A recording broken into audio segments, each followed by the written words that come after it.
안녕하세요. 평생 피부과 동물병원 박원장입니다.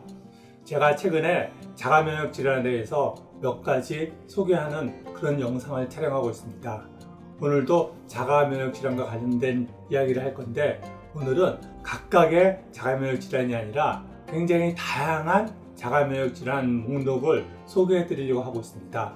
그래서 오늘 제목은 150가지 자가면역 질환 목록과 예방법. 제가 오늘 150가지가 넘는 자가면역 질환의 종류를 소개해 드리려고 하는 것은, 각각의 자가면역 질환을 살펴보는 것은 숲을 보지 못하고 나무만 보는 그런 상태입니다. 그래서 전체적인 목록을 살펴보면 자가면역 질환은 병 자체를 이해하는데 굉장히 도움이 되기 때문에 오늘 150가지가 넘는 자가면역 질환의 종류를 소개해 드리려고 하는 것입니다. 그래서 보면 우리 몸에서는 100가지가 넘는 자가면역 질환들이 있습니다.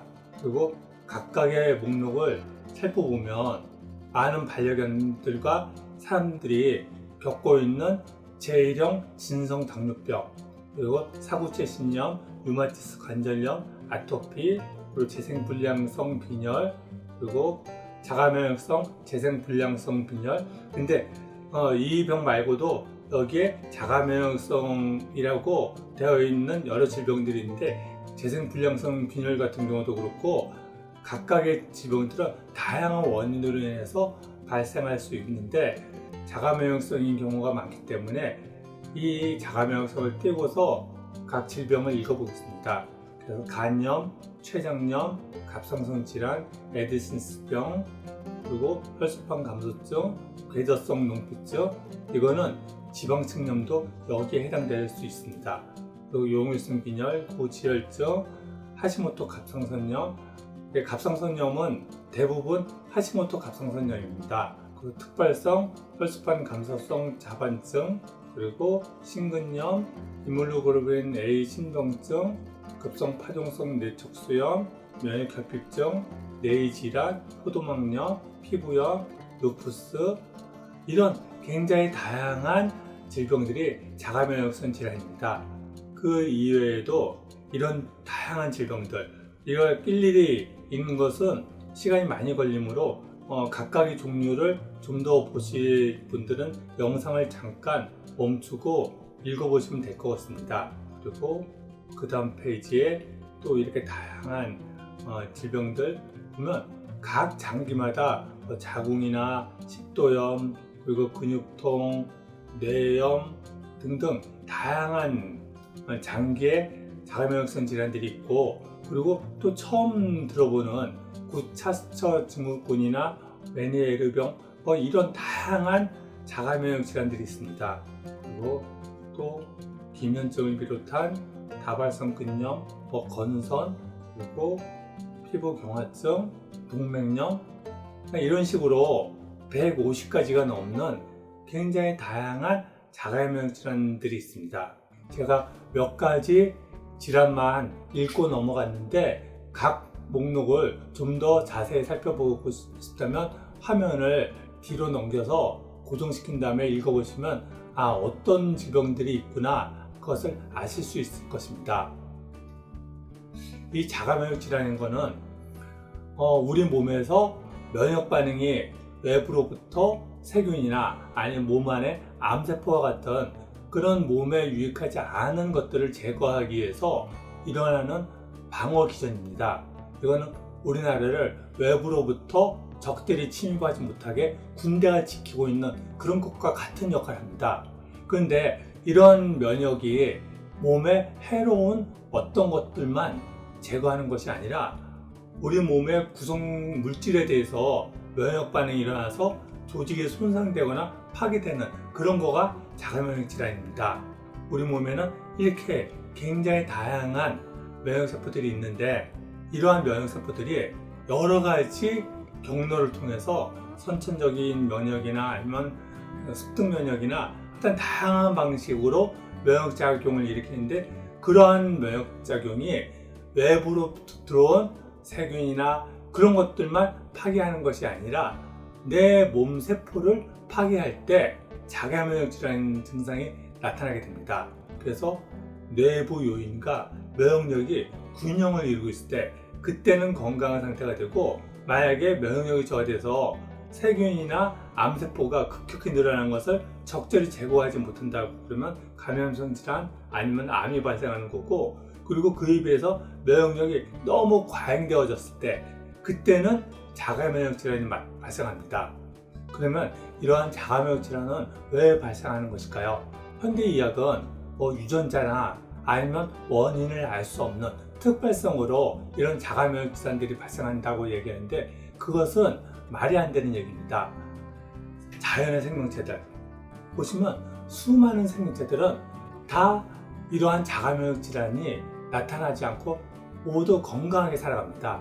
그 이유는 왜 그러냐면, 생명 역사 45억 년의 역사를 통해서 몸의 면역체계는 내부와 외부의 다양한 요인들 속에서 적절한 면역 상태를 유지하는 그런 동적 평형 상태를 유지하도록 진화되어져 왔기 때문에 모든 생명체들은 건강한 면역력을 유지하면서 살아갑니다.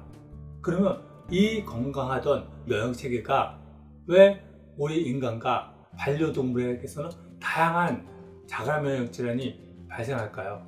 그것은 우리 주변에 다양한 이런 요인들이 복합적으로 해서 발생합니다.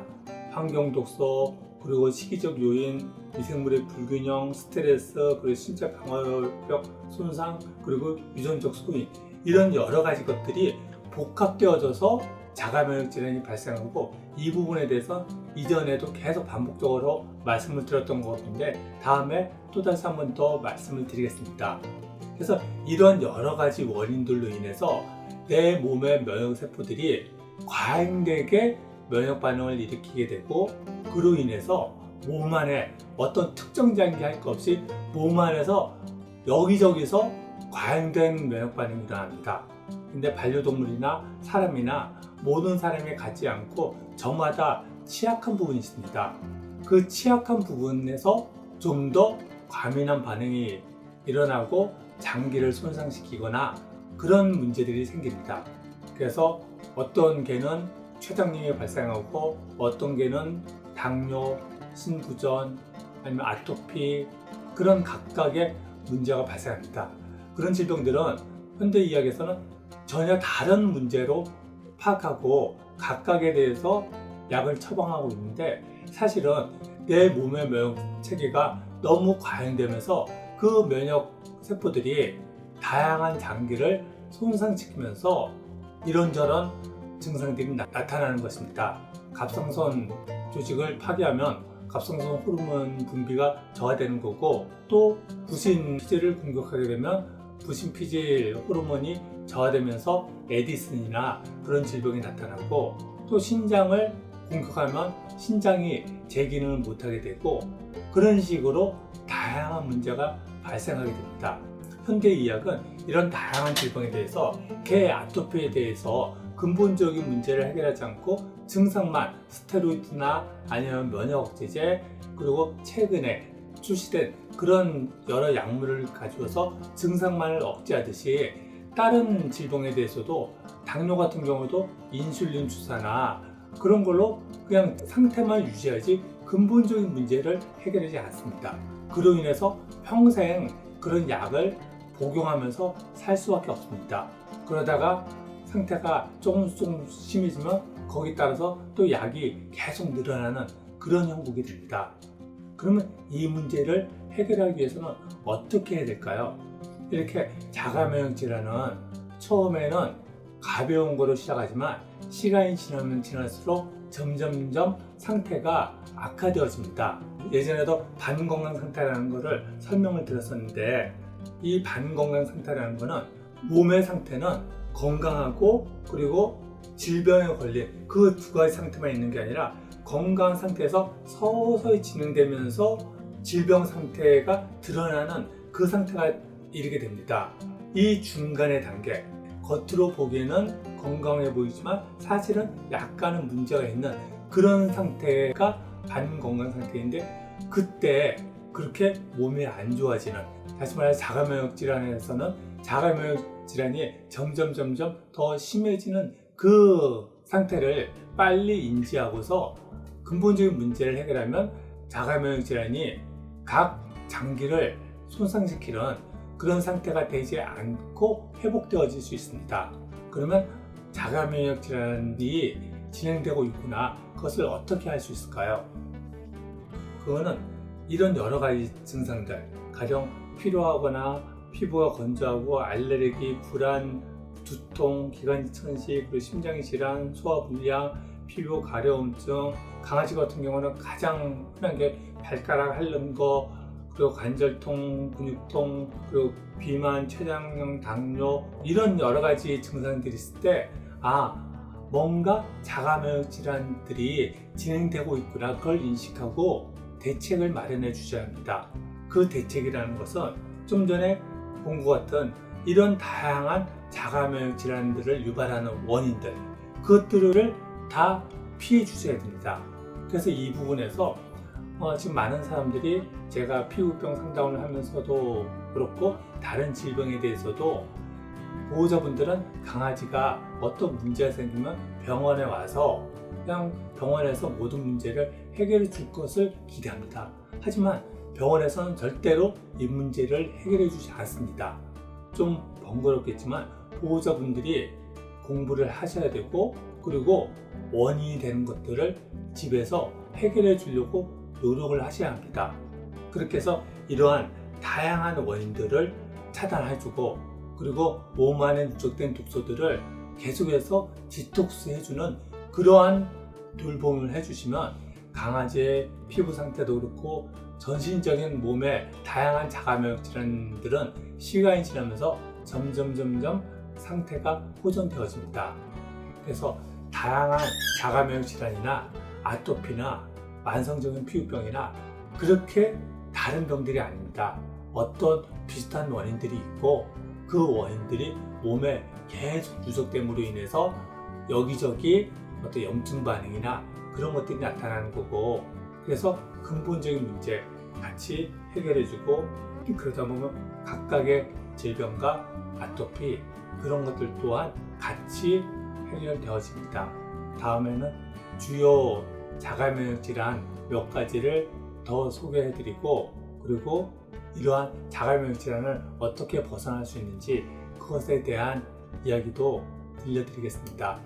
저희 평생피부과 동물병원은 강아지 아토피뿐만 아니라 다양한 자가면역 질환에 대해서 대증요법식으로 약물만 처방하는 것이 아니라 근본적인 문제를 해결해서 벗어날 수 있도록 상담을 해드리고 있습니다. 네, 다음에 또 다른 유익한 영상으로 찾아뵙겠습니다.